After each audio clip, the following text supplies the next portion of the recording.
Today on the news and why it matters, Matt Lauer hits back against rape allegations. Also, is Hillary running again? Oh, her latest video is making people wonder. Got a lot coming up, and it starts right now.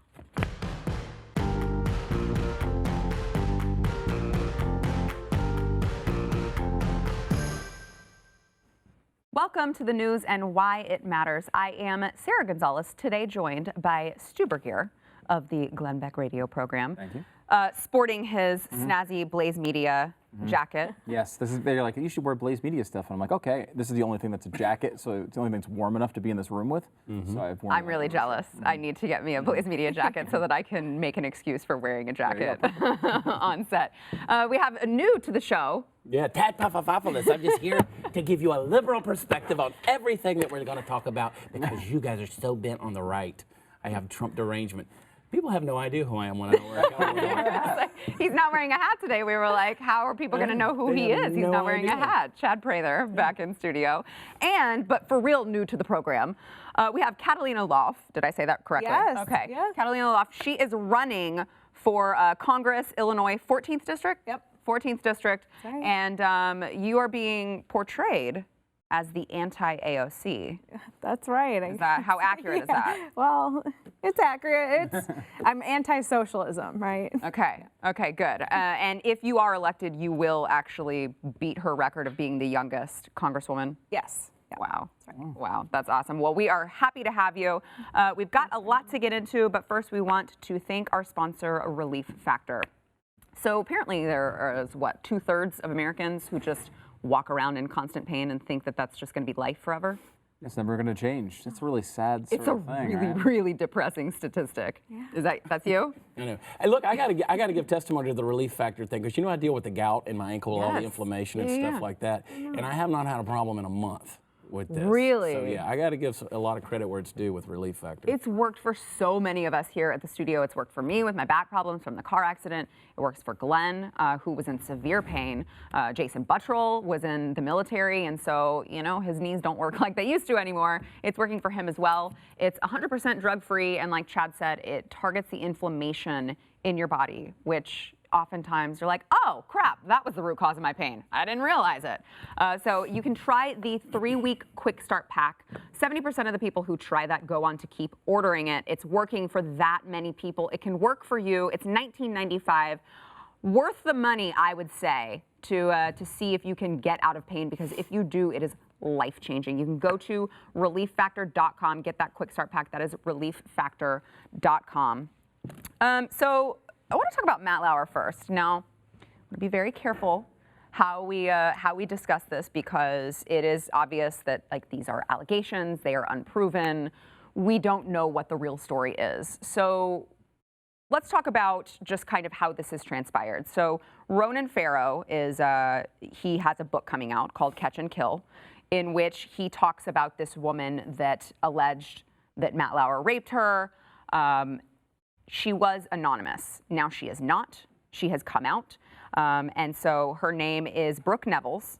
And so Brooke Nevels apparently has alleged that Matt Lauer, Matt Lauer, had her in his hotel room in Russia during the Olympics, brought her in. What was it? So here's the thing. Look, rape is a strong word. Let's just go out before we discuss this. Rape is a strong word, but the accusation is indeed rape. Okay, so they're in Russia, and apparently he invited her to his hotel room because he had her press credentials. Okay, so she came and got her press credentials, apparently. Well, hold on. She got her press credentials, then left. Then he invited her back. And she came back. Yes. The accusation is that he got physical, pressed her up against the wall, threw her down on the bed, then asked her if certain acts could be performed on her, asked her if she liked these certain type of things. Her allegation is rape. And apparently then when they came back to New York, they had another episode of so-called consensual sex, at least by Lauer's definition of this thing.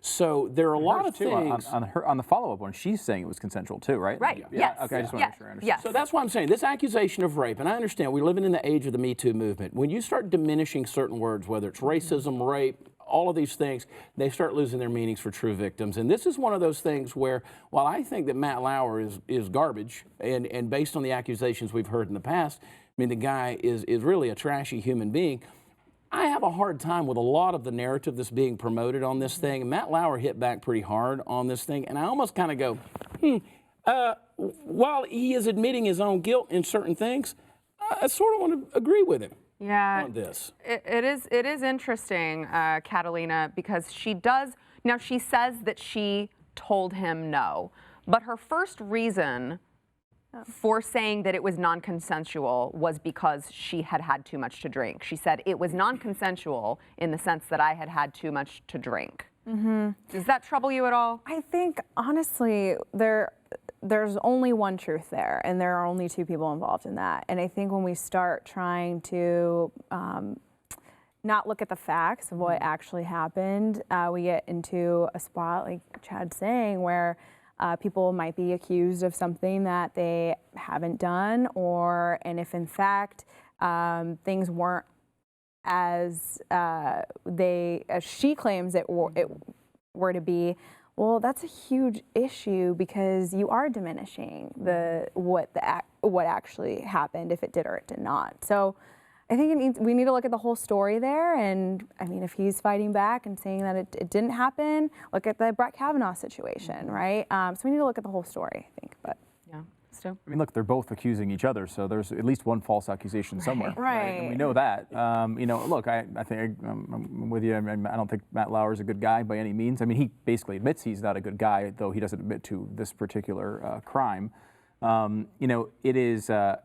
We have to be very careful, right? There's the presumption of innocence here. Mm-hmm. Ronan Farrow there's a lot of allegations in this book. Probably the most, you have these situations that there's two people in a room, and we don't know what happened, and it's very difficult for any of us to understand the dynamics there, and that's why we have a legal system, right? Right. But taking it out of that part of this of the accusation, Farrow basically says the reason why NBC killed the Harvey Weinstein story is so they could hide the Lauer story. Mm. And I mean, that is a massive development. I mean, if he has legitimate evidence of that, that is a nuclear bomb on NBC News. If they killed the Weinstein story so they could protect their own talent, who they also understood had massive allegations against him at that time, that's way beyond journalistic malpractice. Mm-hmm. That's a huge problem.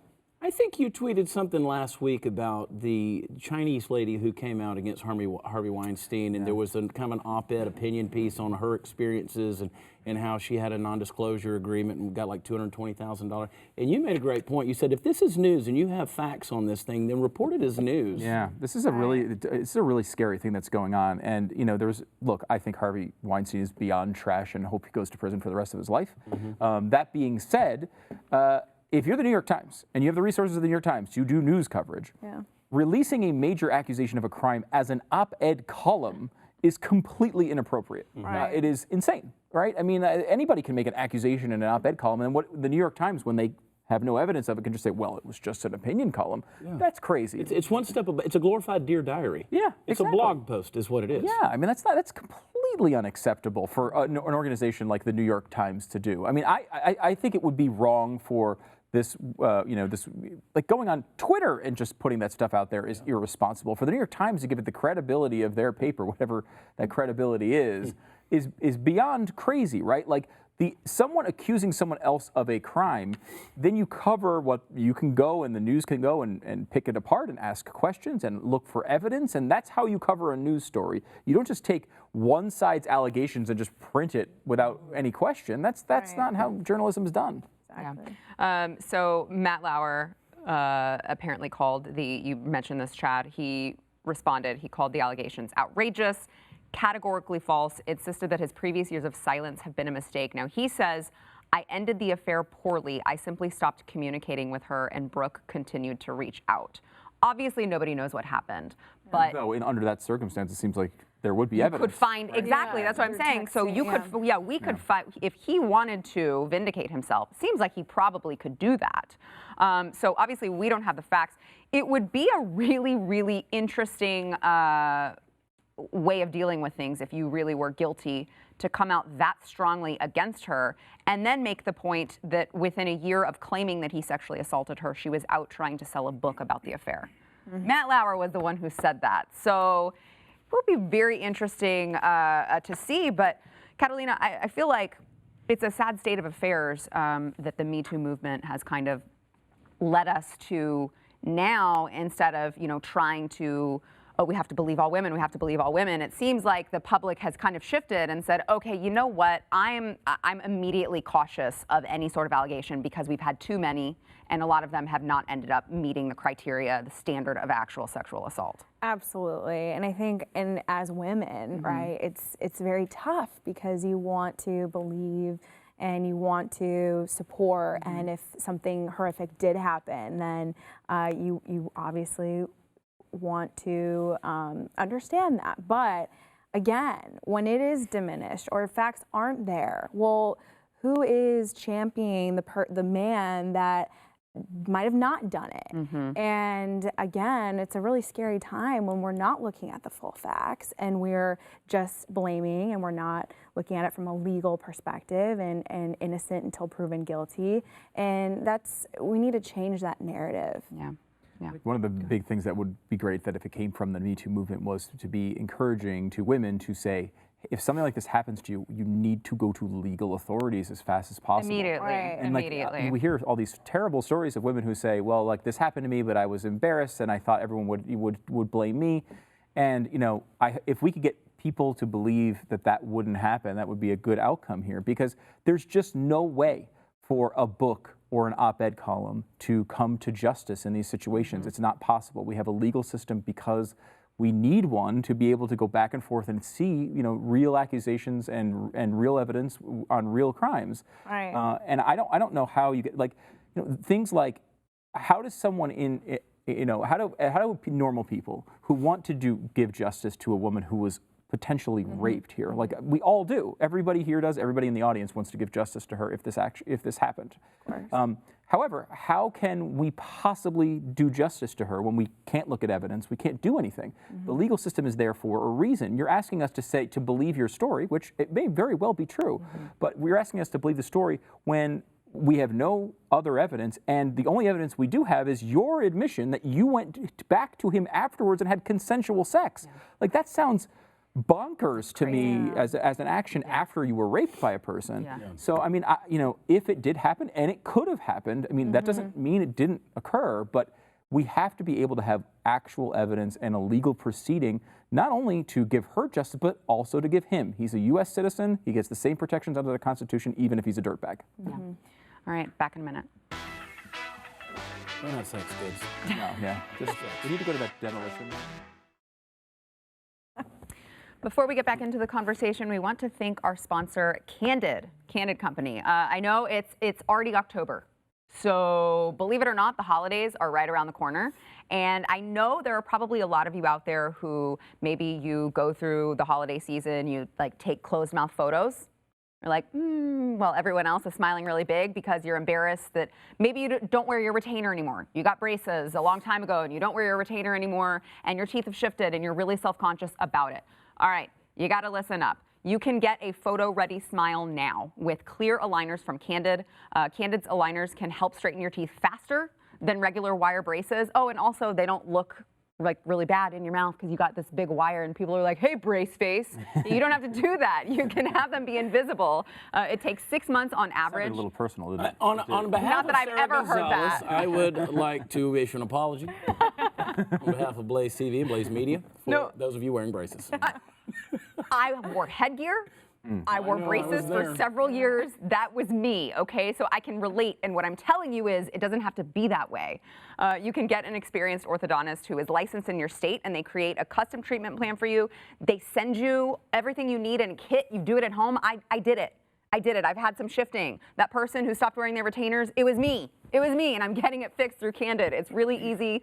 They send you everything you need. You do the impressions. You look like a complete dork in the privacy of your own home doing those impressions. You send them off, and then they send you back the aligners, and it costs 65% less than braces. Do you need to hear anything else? I don't think so. You can go to candidco.com/Y. Use promo code Y to get $75 off. That's candidco.com/Y. Use that code Y to get $75 off. I'm telling you guys, you got to do it. It's super easy. All right, so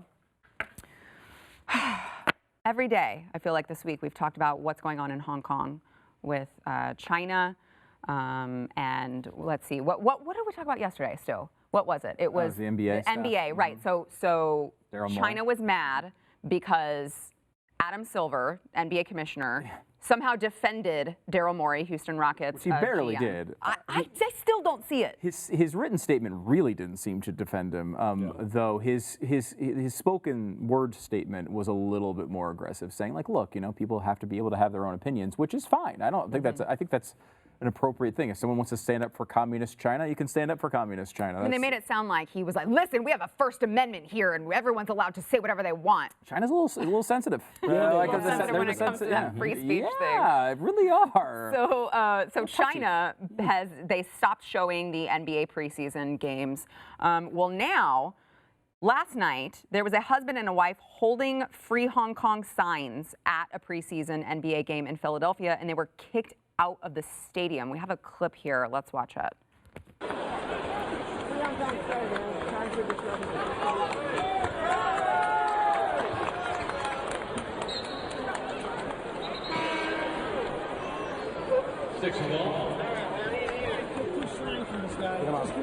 Josh Richardson and Michael Scott both back in the 76ers. Sean Young back in for Wong Jung. Incredible. It was kind of a shot at the guy's butt. Which you find incredible, apparently. Yeah, a guy works out clearly. But I mean, this is not happening in Beijing. This is happening in Philadelphia. Here. The 76ers of all teams. Right down the street from the Liberty Bell. Right, of all teams, the 76ers. So apparently they had their pro-Hong Kong signs confiscated by NBA employees. They were escorted out of the entire facility. And they just said, apparently the people who escorted the husband and wife out said, don't give me a hard time. Yeah. Come on, move along, nothing to see here. Incredible. I mean, really incredible. This is in, as you point out, Philadelphia. This is where the Constitution Center is in Philadelphia. The Liberty Bell is in Philadelphia. It's their first capital. Like this is it should not be a place where it's controversial to stand up for democracy. The idea that you can't bring there's no rule in the NBA, by the way, for fans to not be able to bring political signs or make political statements. They could make the case, I guess, that they were playing a Chinese team. So there was the thought of like, are they, I don't know. I guess their excuses they were harassing the team or something, but they weren't. It doesn't seem like they did anything disrespectful. Other than is any member of the team somehow a government official of China? I don't think so, because that's what we're complaining about, to be clear, and the NBA knows it. They're trying to broaden it to all people in China to make it look like their position is moderately defensible, which it is not. But I mean, the fact that this is happening in Philadelphia it's amazing. I mean, the power that China has over the NBA and so many aspects of our economy is scary. It does seem weird, Chad, because there are, for all of the social justice warriors who come out and talk about how terrible capitalism is, completely silent on the NBA's relationship with China. Right? Yeah. I mean, that would be a really great, hello, it's all of us capitalists here saying, hey guys, you kind of got to pump the brakes, maybe put human rights abuses over money. Yeah. Those people are silent. Okay, so if you want to look at capitalism, I mean, to its true form, in terms of professional sports, the NBA is the most expensive thing that's out there. I mean, you try to go to an NBA game. They're the most expensive ticket that's out there. It's absolutely ridiculous. Try to buy one of those jerseys. It's absolutely ludicrous how expensive these things are. So it's all money, money, money, money, money, money. Now, you take China. China is going, of course, they're going to air the games and stuff. China's a big market for the NBA. So again, now you've gotten to the point where they've even issued a statement. ESPN has come out and said that our broadcasters aren't allowed to even talk about the Chinese government while discussing the Chinese government. So it just shows you right there, when you start pulling those purse strings and start pulling it back, that's the whole issue that what we've got. And look, your social justice warriors that are out there, you should be out. I mean, if anything, if you are about social justice, you should be for oppressed people. Right. And the people of Hong Kong are having their rights stripped away from them. They've been in the streets for months now. I mean, if you go back and you see what these folks have dealt with and how it is increasingly getting more and more violent, and we're talking about the issue of a basketball game here, that someone can't even come out there and say, free HK. Right. I mean, as benign as that is, it's not and up yours go to hell's, kiss my eyes, or F the NBAs. It's none of that. It's just free HK, free Hong Kong. And of course, in typical Asian fashion, they're wearing their H90 masks. They don't want to breathe any of the NBA air that's in there. So that's great. They got, and this kid in the headband, I don't know what's going on with little Greta Thunberg right there in the black headband. Catalina. It's just, I think it's just so unnecessary, right? I mean, to escort them out and make this whole thing about it. I mean, the fact that now it's dominating the news and it's a contentious, controversial topic now. It's like, let's go back to the facts, right? Let's go back to actually what's happening, and let's go back to what matters. I mean, the idea that they had to make a spectacle about this whole situation, I think is just, ridiculous. Why do you think it is that the average American I feel like there's a disconnect between the average American and what is actually taking place in Hong Kong? It's like nobody knows the history, nobody understands what's going on. Is it the media? I mean, are we just stupid? I think number one, right? There's so much happening right now in our own country, and so much on a national perspective when we're talking about culture and also on the policies, right? I mean, we have a president who is the House trying to impeach him. Like that's unbelievable. The fact that this is the conversation that's happening from a national perspective, I think it's really tough for everyday Americans to then go a step further and then also look at what's going on globally. Yeah, Chad, do you agree? Communists ruin everything. They really do. And the Chinese, look, folks, try to take a Bible to China. Pack some Bibles. If you don't understand what's going on over here, get you a suitcase, pack you some Bibles. I mean, don't try to do that. It would be easier to just read about it, wouldn't it? And fly, get on an airplane and fly into China. And when you go through their customs, and I want you to see what's going to happen to you. You're going to be arrested, because this is what we're talking about. Right. When you talk about stripping free speech, when you talk about stripping rights, that's why right now we're seeing a greater show of patriotism amongst protesters in Hong Kong than we are in our own country right now. Right. Yep. In a nation that's burning flags, these people are holding them up and saying, "Hey, we the people." Yeah. They're wanting in their own country what we have in a city like Philadelphia. Yep. And I would like the criticism of a regime that killed 60 million people to be so easy that everyone would come out and condemn them. I feel like it should be on that side of it. Right. But I'm even okay with the NBA saying, you know what, look, we're not a political organization. Obviously, anyone can have their own opinions, but we're not going to get involved in politics. Right. I'm even fine with that. Right. The problem I have with the NBA and the way they handled it, and multiple owners, is they didn't do that. They actually defended China. Yes. Like, it was this wonderful place that did great things. And it's like, that is way beyond. They made the opinion that the Chinese government is a terrible, terrible, terrible regime into something that should be dismissed. There's that story on the Blaze about ESPN not really talking about the Chinese. I don't mind that. I want to go to ESPN for sports. I don't want them talking about Colin Kaepernick. I don't care if they don't talk about China. But if they go the other way and say, you know what, China's actually Disneyland, that's where I have the issue. Yeah, that's a huge problem. All right, back in a minute. Although, if they're not going to talk about political specifics of Hong Kong, don't talk about LGBT. Catalina, before we go into overtime here, make sure to tell everyone where they can find out more information about your campaign. Sure. So head to CatalinaForCongress.com and then follow @Catalina Lauf on Twitter, Instagram, Facebook, all that. That's awesome. Thank you so much for being here. Those of you who are Blaze subscribers or are listening on the podcast, don't forget about overtime. We've got overtime coming up next. Also, I don't know if you guys noticed, hello, I'm wearing a snazzy little News and Why It Matters t-shirt that you also can get if you go to shop.theblaze.com, also shop.blazemedia.com, whichever name you want to use. It's there. Either way, you can use the promo code Sarah10 and get 10% off of your purchase. There's Chad Prather apparel. Yeah, you can actually get a swimsuit that has my face on it that says it's party time, Mom. It's very weird. I want like a cult following just to get into this whole, and it's white, which is provocative.